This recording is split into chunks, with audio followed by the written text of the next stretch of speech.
Agar har kuni adolatsizliklar faqat sizni hayotingizda bo'layotgandek tuyulayotgan bo'lsa, bu videoni albatta ko'ring. Yana shu ovqatmi deysiz, a? Lekin kechqurun uxlayotganida, och holatida uxlaganidan ertalab uyg'onadimi, yo'qmi bilmay uxlayotganlar qancha.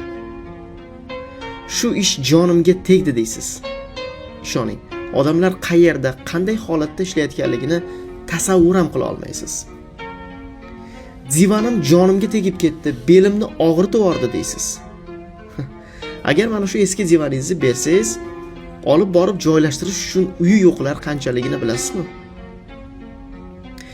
Yangi uy olaman. Bu uyim eskirdi, uslubi eskirdi deysiz.